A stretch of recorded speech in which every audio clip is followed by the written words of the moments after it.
My dear students, good morning. Today we are going to learn about human activities, primary, secondary, tertiary, quaternary and the quinary.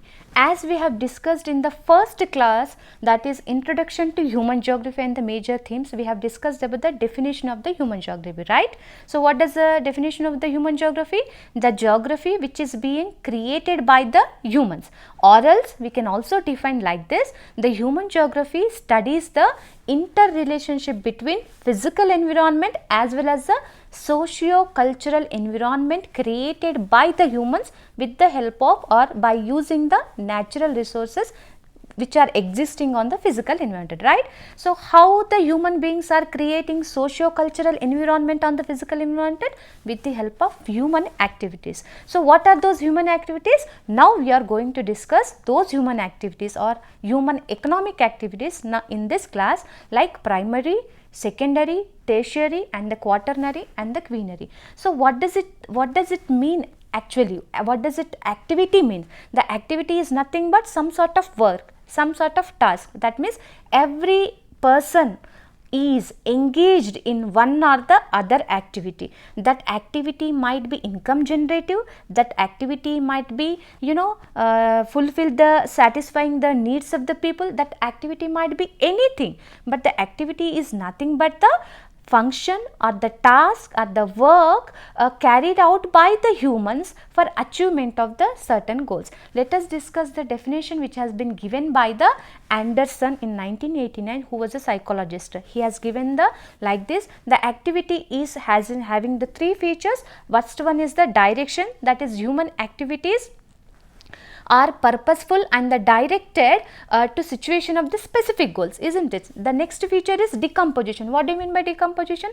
To achieve that particular goal, what we will do? We will divide the sub goals, isn't it? Sub goals. Then the third one is the implementation or the operator selection. What do you mean by implementation? After implementation in the process, you will reach the sub goal. With the help of reaching the sub goal, you will reach the main goal. That is to be called as the activity. So that's how the Anderson has defined the activity definition, that is done by the human activity. And if you look at the concept of human activity, the human activity may be economic activity or the non-economic activity.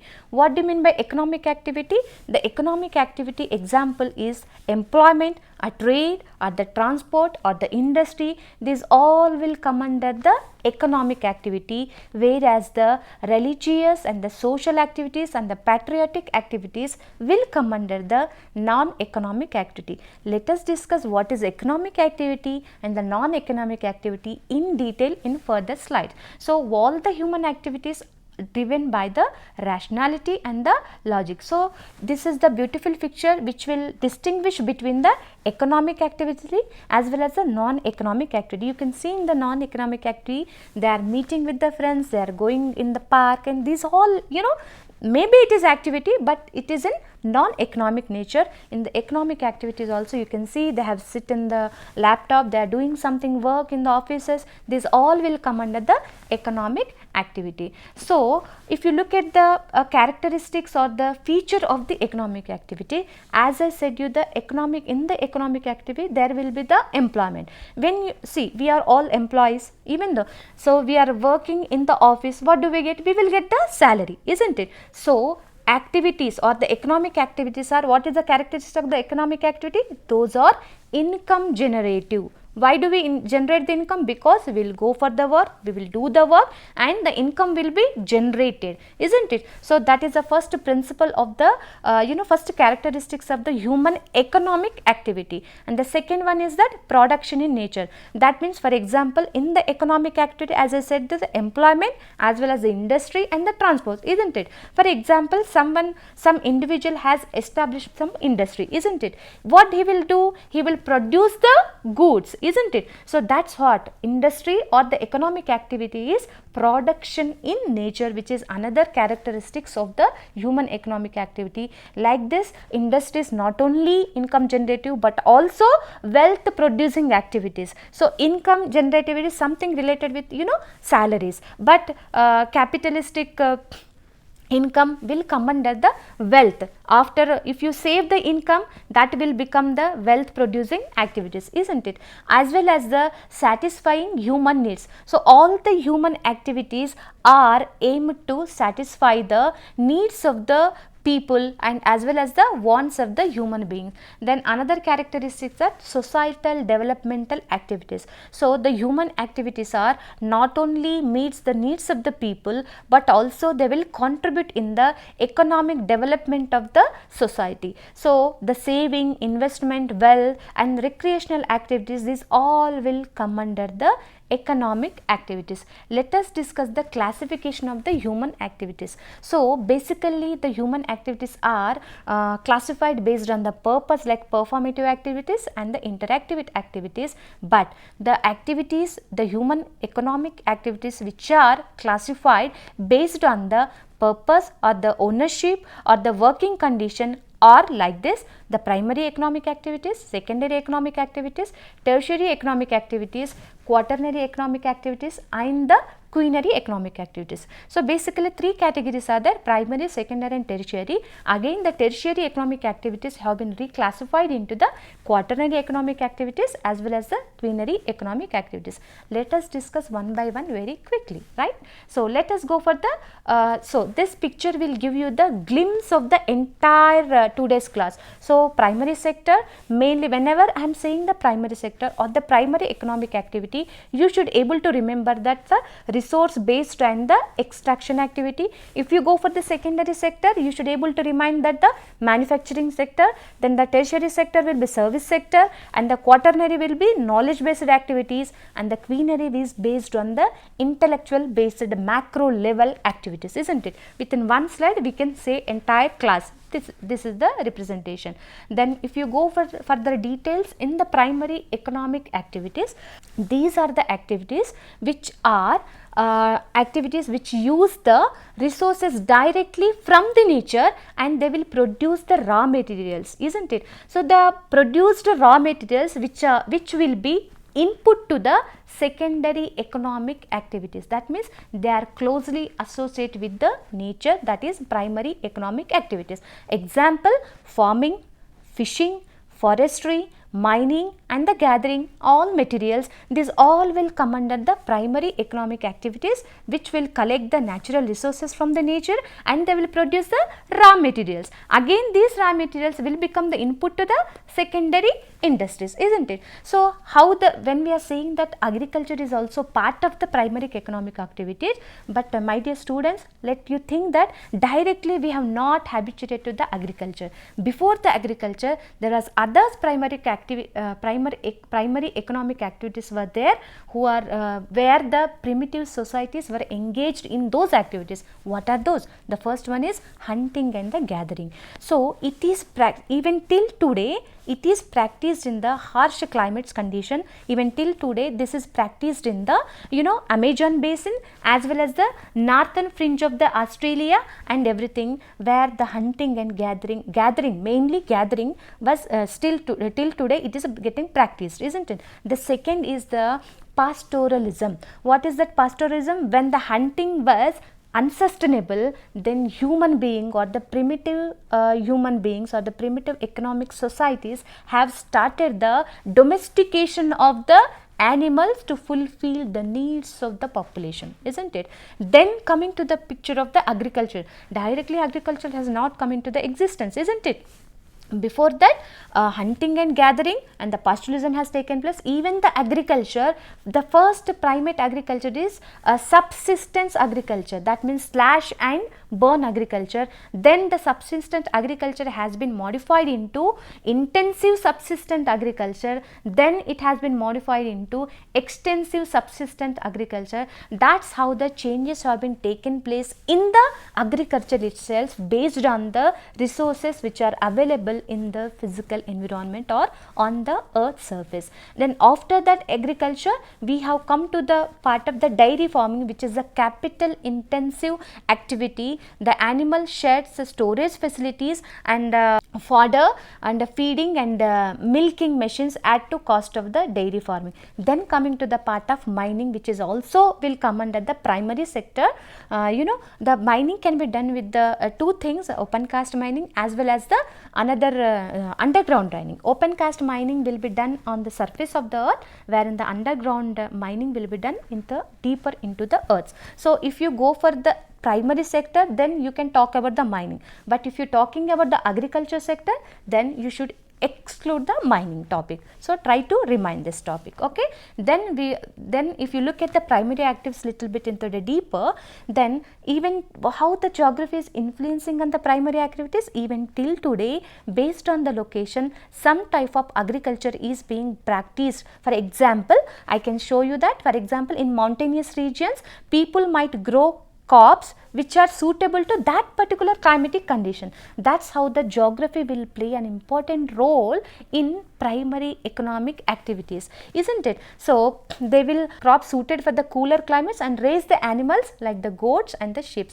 If you look at the economic development, or if you want to bring a relationship between economic development, workforce as well as the primary economic activities, what is that? So in developing countries, a large portion of the workforce is engaged in the primary economic activities comparatively or rather than the developed countries, and moreover, whatever the agriculture practices are taking place in the developing country, they are traditional methods. But now with the help of the government initiatives, most of the governments, whether it is central government or the state government, is concentrating to initiate the recent developments which are recent techniques to introduce in the agriculture, so that the agriculture farmers will be benefited. That's how the that's how the initiatives have been taken by the government. If you look at the developed countries, they will use the advanced technology in the agriculture sector like modern irrigation, hybrid seeds, genetically modified seeds and the machines. These all they will use in the developed countries. And when the agriculture economic activities differs from the country to country or the continent to continent, in the same way they are also differs from the within the nation, they are differ from the state to state or the region to region, because the capital cities like the Delhi and the capital city of the Telangana like Hyderabad, they are we may not able to find the primary economic activities over here, isn't it? Being the capital cities, they are more engaged in the secondary activities or the services sector, isn't it? So that's how the primary economic activities will not only play an important role in the economic development, but also play in the meet the needs of the people. So this beautiful picture will represent all the primary economic activities engaged. You can see now the bullock cart is there. In the previous day we used to use this, and oftenly we will see now those bullock carts, isn't it? So you can see that agriculture practice, you can see the fishing, and you can see the mining, and you can see the drilling. These all pictures which are related, which will represent the primary economic activities. Then you go for the secondary economic activities. So my dear students, as I said you, the primary economic activities will use the natural resources which are existing in the nature, and they will produce the raw materials, right? In the secondary economic activities, whatever the raw materials which have been produced by the primary economic activities will be used, and they will produce the finished goods, and they will convert the non-usable goods to the usable goods with the help of the industries, isn't it? What is that? That means these are the industries, or these are the economic activities which will transform raw materials like minerals, timber and agriculture produce into usable items. How do they transform from raw materials to usable items? By establishing industry. For example, minerals will be converted or transformed into steel production or iron and steel production, and the automobile manufacturing, you can say, and the cotton, you can see that if you process the cotton, the textile industry will be developed, isn't it? That means they will transform the raw materials from raw materials to usable items. So that's how all the secondary economic activities are related, isn't it? So if you go little bit deeper, that's how to use raw material to produce or manufacture something new. So if you look at the industries, the when I am saying that the secondary economic activities means manufacturing industry. If you want to establish the industry, there are two factors playing an important role, like geographical factor as well as the non-geographical factors. What are the geographical and non-geographical factor? So geographical factors like the raw materials, electricity, water, space, transportation facilities, infrastructure facilities. If you having these all facilities, then it will be suitable for the location of the industries, where the non-geographical factors are like government policies, banking sector, insurance. These all will come under the non-geographical factors. Apart from geographical and non-geographical factor, there is a modern influence, like they are concerned about the sustainability, and they are dependent, or they are more concentrating on the reduced dependence on the fossil fuels. So apart from non-geography and the geography, these all factors will play a significant role in establishing the location of the industry.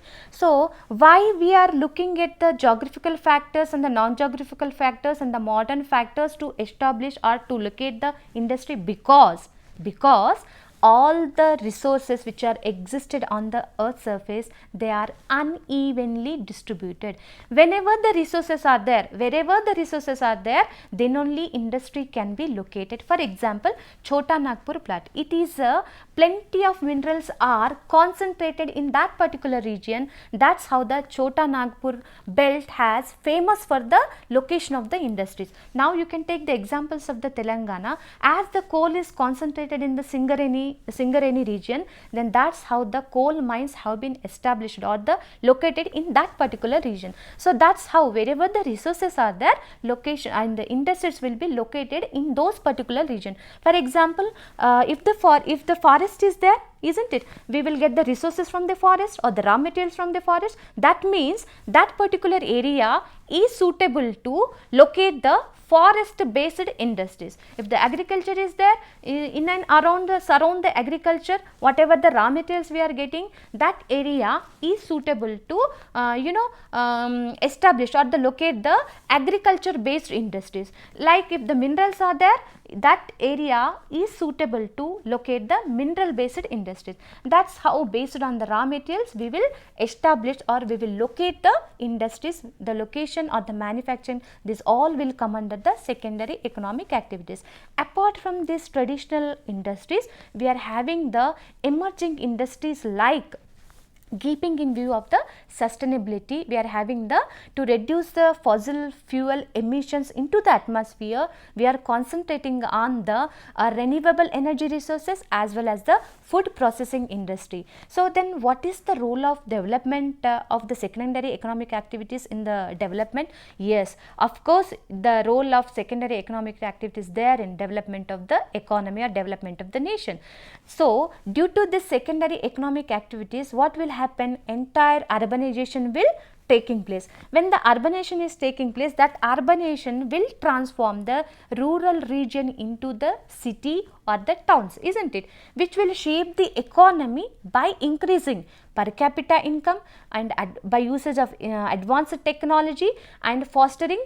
Whenever the technology is increasing, the production will be increased. When the production will be increased, you will transport those products to some other state or some other nation. Whenever the trade and transportation is taking place within two countries, automatically there will be the establishment of the international trade link. That's how the secondary economic activities will not only increase the per capita income and the advanced technology, but also establish the relationship between the international trade links. So what is the indicators of the program? The type as well as the scale of secondary industries will reflect the economic development of a region. So by this we can say that most of the developed nation often focused on the advanced manufacturing, while developing countries emphasize the labor intensive production, because we are having the most of the population, isn't it? Not even the most of the population is one of the factor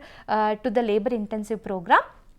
but also n number of factors will influence on that. But now, due to with the help of the state and central government, we are also using the advanced manufacturing technology in our industries, like you can see, you can witness the Vande Bharat train and all, isn't it? So this is nothing but the advanced technology in the transportation, isn't it? So those will all come under the, the industries, manufacturing industries will come under the secondary economic activities. Look at the part of employment generation. Of course, they will create the employment, because most of the skilled and unskilled labors are involved in the secondary economic activities, but there will be the change in the sectoral shift over a time period, because as the tertiary sector develops, the proportion of the workforce which is engaged in the secondary activities will be decreased. So this is the beautiful picture which represents the secondary economic activity. You can see now here resource material, that is fresh milk, which is being processed in the industry, that is a factory, and the output will be butter. From the milk you can prepare butter, yogurt and the cheese and everything, isn't it? That's how the role of the secondary economic activity, from transformation of the raw material into the usable item. So these all pictures which are examples of the, as I said, the modern industry, that is food processing and industry.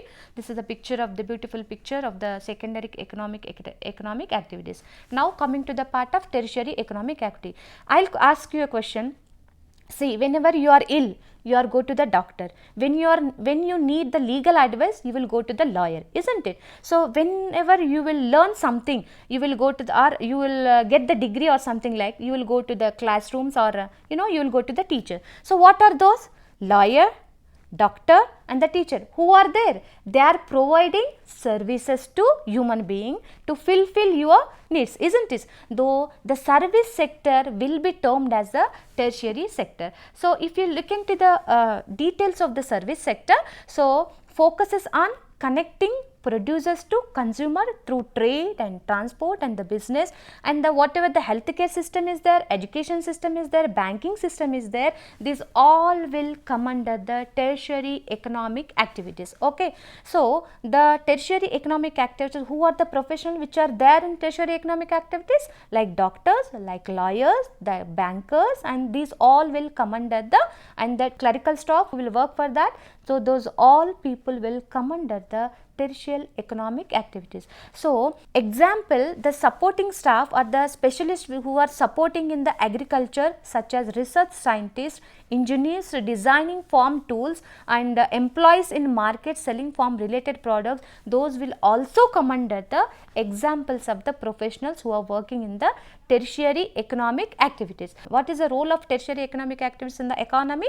Yes, of course, there is a prominent role of the tertiary economic activities in the economy, because it not only helps people to fulfill their needs, essential needs such as education, health and governance, but also plays a key role in modern economies by supporting business and providing services to the individual, isn't it? So if you look at the geographical impact or the geography and the economic factors, even till today we are having tertiary economic activities have been concentrated near the clients and town and cities, where in the developed countries will be most of the workforce of the developed countries will be engaged in the tertiary economic activities rather than in the developing economies, isn't it? These all will come under the intangible services. So in the tertiary activities we are dealing with the two types of activities, like quaternary services and the quinary services. When I am saying the quaternary services, the entire idea is based on the research and development of activity. So the research and development factor will play an important role in the quaternary economic services. What we will do in the research? You will gather the information, you will process the information, and you will disseminate the information, or you will share the information, or you will transmit the information. That means GPS, that is gathering, processing and transmission of data, will be done in the quaternary economic activities, and this is the people who are engaged in these particular activities are known as the white collar workers. That means it is something like the knowledge based transmission. You know, you are transmitting the knowledge. So those activities which are involved in the transmission of the knowledge will come under the quaternary economic activities. Of course, there are previously concentrated in the developed countries or the industrial hubs or engaged in these type of economic activities, but the trend has been now changed that the new centers like capital cities like and the technological hubs like New Delhi, Gurgaon and the Bangalore, in these areas also quaternary services are spreading. So if you look at the quinary economic activities, so the beautiful concept of the quinary economic activities is highly policymakers, highly professional business executives are involved in the quinary economic activities are called as a gold collar profession, because they have conducted the top level decision making.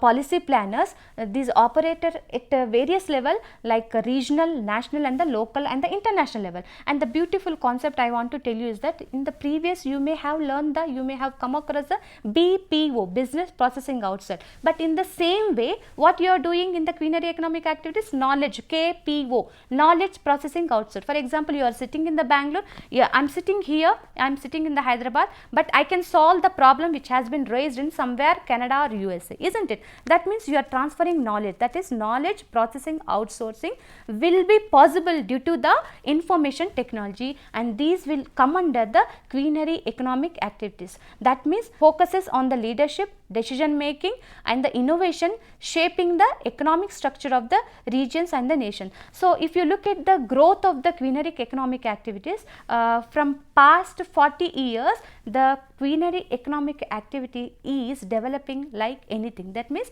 we can see the drastical changes, isn't it? So science and technology play a significant role in advancing quinary activities. So this KPO is not only limited to the developed nation, but also it is getting spreaded to the developing nation, because the knowledge is not concentrated in one place, isn't it? You and we also can develop our knowledge and can contribute the services like the quinary economic activities.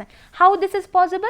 Because this consultation, or you are sitting in Hyderabad but you are somewhere else, you are consulting with the Canada clients, isn't it? This consultation is possible just because of the development of the information technology. So that's how the 5 sectors of the economy or the 5 sectors of the human economic activities have been discussed in this class. Like first one is primary activities, secondary economic activities, then tertiary economic activities, quaternary economic activities and the quinary economic activities. That's how the today's class. Thank you.